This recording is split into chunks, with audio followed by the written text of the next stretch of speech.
ನಾವು ಮೋದಿ ನೋಡ್ಬೇಕಂತ ಇಷ್ಟಪಡ್ತೀವಿ. ಏನಕ್ಕೆ ಮೋದಿ ಅವ್ರನ್ನ ಪ್ರಧಾನಮಂತ್ರಿಯಾಗಿ ನೋಡೋಕೆ ಇಷ್ಟಪಡ್ತೀರಿ? ಯಾವುದು ಹೆಂಡ್ರಿಲ್ಲ, ಮಕ್ಕಳಿಲ್ಲ, ಮನೆ ಇಲ್ಲ, ಮಡ್ರಿಲ್ಲ, ಯಾವ ಆದಾಯ ಬೇಕಲ್ಲ ವೆಚ್ಚ ಬೇಡ. ದೇಶಕ್ಕೆ ಮಾಡಬೇಕು, ದೇಶ ಸೇವೆ ಮಾಡಬೇಕು, ಅವ್ರ ಜೊತೆ ಊಟ ಮಾಡಬೇಕು, ಜನ ಸುಭಿಕ್ಷವಾಗಿರಬೇಕು.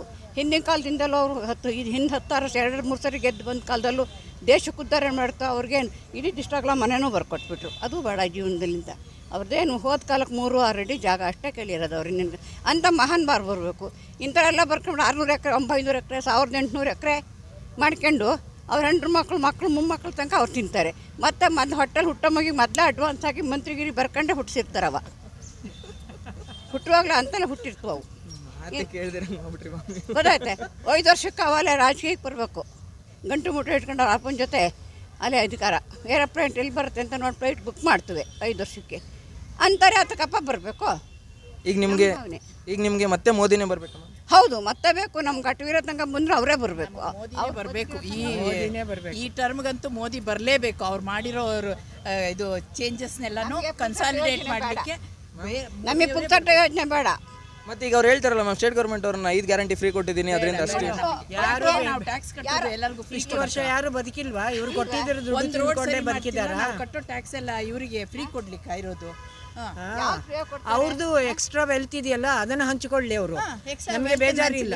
ಟ್ಯಾಕ್ಸ್ ಪೇಯರ್ ದುಡ್ಡು ತಗೊಂಡು ಇವರು ದರ್ಬಾರ್ ಮಾಡಕ್ಕೆ ಇವರೇ ಆಗ್ಬೇಕಾ? ಜಾಬಿನ ತೆಗೆದು ಎಣಿಸ್ಕೊಟ್ಟಿದ್ದಿದ್ರೆ ನಾನು ಒಪ್ಕೊತಿದ್ನಪ್ಪ.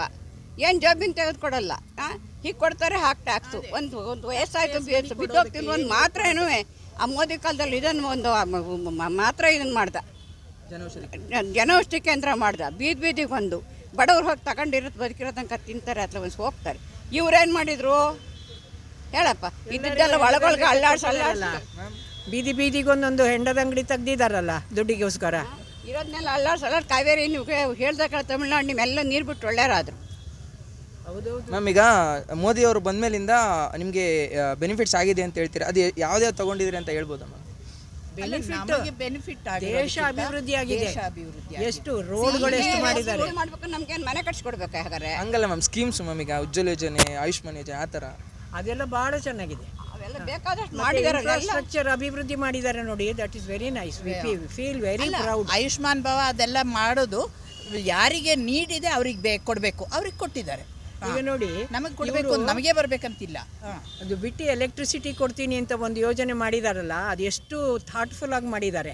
ಸೋಲಾರ್ ಪ್ಯಾನಲ್ ಹಾಕ್ಕೊಂಡು ಅದರಲ್ಲಿ ಕರೆಂಟ್ ಉತ್ಪಾದನೆಯಾಗಿ ಅವ್ರ ಮನೆಗೆ ಬೆಳಕು ಜಾಸ್ತಿ ಎಕ್ಸ್ಟ್ರಾ ಕರೆಂಟ್ ಏನಾದರೂ ಉತ್ಪತ್ತಿ ಆದರೆ they can sell it also. ಆ ಥರದ್ದು ಅದು ಎಷ್ಟು ಒಳ್ಳೆಯದು.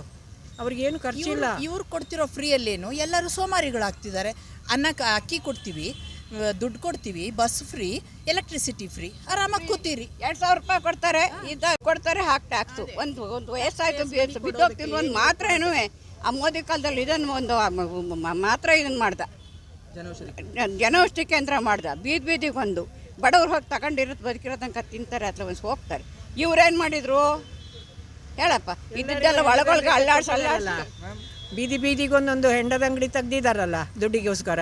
ಇರೋದನ್ನೆಲ್ಲ ಅಲ್ಲಾಡ್ಸ ಕಾವೇರಿ ನೀವು ಹೇಳ್ದಾಗ ತಮಿಳ್ನಾಡು ನಿಮ್ಮೆಲ್ಲ ನೀರು ಬಿಟ್ಟು ಒಳ್ಳೆಯರಾದ್ರು. ಮ್ಯಾಮ್, ಈಗ ಮೋದಿ ಅವರು ಬಂದ್ಮೇಲಿಂದ ನಿಮಗೆ ಬೆನಿಫಿಟ್ಸ್ ಆಗಿದೆ ಅಂತ ಹೇಳ್ತೀರಾ, ಅದು ಯಾವ್ದಾವ್ದು ತಗೊಂಡಿದ್ರಿ ಅಂತ ಹೇಳ್ಬೋದಾ ಮ್ಯಾಮ್? ಬೆನಿಫಿಟ್ ದೇಶ ಅಭಿವೃದ್ಧಿ ಆಗಿದೆ. ಎಷ್ಟು ರೋಡ್ಗಳು ಎಷ್ಟು ಮಾಡಿದ್ದಾರೆ. ನಮ್ಗೇನು ಮನೆ ಕಟ್ಸ್ಕೊಡ್ಬೇಕು ಹಾಗಾದ್ರೆ? ಹಂಗಲ್ಲ ಮ್ಯಾಮ್, ಸ್ಕೀಮ್ಸ್ ಮ್ಯಾಮ್, ಈಗ ಉಜ್ವಲ ಯೋಜನೆ, ಆಯುಷ್ಮಾನ್ ಯೋಜನೆ, ಆ ಥರ ಅದೆಲ್ಲ ಬಹಳ ಚೆನ್ನಾಗಿದೆ. ಅವೆಲ್ಲ ಬೇಕಾದಷ್ಟು ಮಾಡಿದ್ದಾರೆ. ಇನ್ಫ್ರಾಸ್ಟ್ರಕ್ಚರ್ ಅಭಿವೃದ್ಧಿ ಮಾಡಿ 1000 ರೂಪಾಯಿ ಕೊಡ್ತಾರೆ. ಬೆಳಗ್ಗೆ ಎದ್ದು ಒಂಚೂರು ಅನ್ನನ ಮುದ್ದೆನ ಮಾಡಿಬಿಟ್ಟು ಧರ್ಮಸ್ಥಳಕ್ಕೆ ಹೋಗ್ಬಿಟ್ರೆ 2000 ರೂಪಾಯಿ ಮಲಿಕೊಂಬಿಟ್ರೆ ಉಂಡು ಧರ್ಮಸ್ಥಳ ಊಟ ಕೊಡ್ತಾರೆ. ಉಂಡುಬಿಟ್ಟು ಮಲಿಕೊಂಬಿಟ್ಟು ಬೆಳಗ್ಗೆ ಎದ್ದು ಇಲ್ಲಿಂದ ಹೊರನಾಡಿಗೆ ಹೋಗ್ತೀವಿ. ಇಷ್ಟೊತ್ತಿಗೆ 2 ಗಂಟೆಗೆ ಹೋಗ್ತೀವಿ. ಅಷ್ಟೊತ್ತಿಗೆ ಅಲ್ಲಿ ಊಟ ಸಿಕ್ಕುತ್ತೆ. ಅಲ್ಲಿ ಉಂಡುಬಿಟ್ಟು ಅಲ್ಲಿ ಮಲಿಕೊಂಬಿಡೋದು. ಇಡೀ 15 ದಿವ್ಸಕ್ಕೆ ದುಡ್ಡು ಆಗುತ್ತೆ 2000. ಅಲ್ಲಿ ಇಲ್ಲಿ ಉಂಡುಬಿಟ್ಟು ಆಮೇಲೆ ಸೀದಾ ಮನೆ ಬಂದುಬಿಡೋದು. ಯಾರು ಮನೇಲಿ ಮುದುಕರ ಗತಿ ಏನು, ಓದೋ ಬರೀ ಮಕ್ಳ ಗತಿ ಏನು, ಮನೆ ಜವಾಬ್ದಾರಿ ಏನು, ದುಡ್ಡು ಅವಾಗ ಗಂಡನ ಕೇಳಬೇಕಾಯ್ತು, ಅವ್ರು ಕೊಟ್ಟು ಇಸ್ಕೊಂಡು ಹೋಗ್ಬೇಕಾಯ್ತು. ಇವಾಗ ಅವ್ರಿಗೆ 2000 ಕೊಟ್ಬಿಡ್ತಾರಲ್ಲ. ಈಗ ಹೇಳ್ತಾರಲ್ಲ ಮ್ಯಾಮ್, ಅದರಿಂದ ಜನಗಳೆಲ್ಲ ಹೇಳ್ತಾರಲ್ಲ ನಮ್ಗೆ 5 ಗ್ಯಾರಂಟಿ ಕೊಟ್ಟಿದ್ರಿಂದ ಅಷ್ಟು ಹೆಲ್ಪ್ ಆಗಿದೆ, ಇಷ್ಟು ಹೆಲ್ಪ್ ಆಗಿದೆ ಎಲ್ಲ ಅವ್ರು ಹೇಳ್ಕೊಟ್ರು. ದುಡ್ಡು 100-300 ಕೈ ಮೊನ್ನೆ ಹೇಳಿಲ್ವ, 100-300 ಕೈ ಕೊಟ್ಬಿಟ್ಟು ಹೀಗೆ ಹೇಳ್ರಿ ಇಂಥವ. ಅದಕ್ಕೇನಂತೆ ಕುಮಾರಸ್ವಾಮಿ ಏನು ಅಪರಾಧವಾದ ಮಾತಾಡಲಿಲ್ಲ. ಹೆಣ್ಮಕ್ಳು ಆಗಿರೋದು ಹಾಗೆ ದುಡ್ಡು ಇಸ್ಕೊಳ್ಳೋದು ಮನೆ ಬಿಟ್ಟು ಓಡೋಗ್ತಿರ್ತಾರೆ, ಇರೋದೇ ಇಲ್ಲ. ಅದನ್ನು ನಿಸ್ಸಂಕೋಚವಾಗಿ ಹೇಳ್ದ, ಆತ್ಮಪೂರ್ತಿ ಹೇಳ್ದ, ತಪ್ಪೇನು ಹೇಳಲಿಲ್ಲ. ಅದನ್ನು ಏನು ಲಕ್ಷ್ಮೀ ಹೆಬ್ಬಾಳ್ಕರು, ಈ ಮಿನಿಸ್ಟ್ರುಗಳು, ಈ ಗುಂಪು ಏನೋ ಒಂದು ಅಪಲಾಜಿ ಕೇಳ್ಬಿಟ್ರೆ ನಿಮ್ಮ ತಲೆ ಮೇಲೆ ಕೊಟ್ಟು ಬಂದುಬಿಡುತ್ತೆ. ಅಪಲಾಜಿ ಒಂದು ಕೇಳ್ತಾರೆ, ಅದಕ್ಕೆ ಹೆಂಗೆ ಕೇಳ್ಕೋಬೇಕು? ಆಯ್ತಮ್ಮ ಮಾತಾಯಿರ ನೀವೇ ಎಲ್ಲ ದೊಡ್ಡವರು, ನಿಮ್ಮಿಂದ ನಾನು ಉದ್ಧಾರ ಆಗಿದ್ದೆ. ನಾನು ಕೊಟ್ಟಿದ್ದೆಲ್ಲ ನಿಮಗೆ ಜ್ಞಾಪಕ ಇಲ್ಲ. ಇವು ಕಾಲದಾಗ ಕಾಲೇಜ್ ಬೇಡದಾಗ ಬೇಕಾದಷ್ಟು ಉಪಕಾರ ಮಾಡಿಕೊಟ್ಟು ಅದ್ಯಾವುದು ನೆನಪಿಲ್ಲ. ದೇವೇಗೌಡರ ಕಾಲದಲ್ಲಿ ಬೇಕಾದಷ್ಟು ಮಾಡಿದ್ರೆ ಯಾವ್ದು ನೆನಪಿಲ್ಲ. ಯಕ್ಕಚಿತ್ವಾದು ಇವತ್ತಿನ ದುಡ್ಡು ತಗೊಂಡು ಹೆಣ್ಮಕ್ಳು ಮಾಡೋದು ಅಷ್ಟೇ ಕೆಲಸ. 2,000 ರೂಪಾಯಿ ಬಂದಿದ್ದು ದೊಡ್ಡ ಬ್ರಹ್ಮಾಂಡ.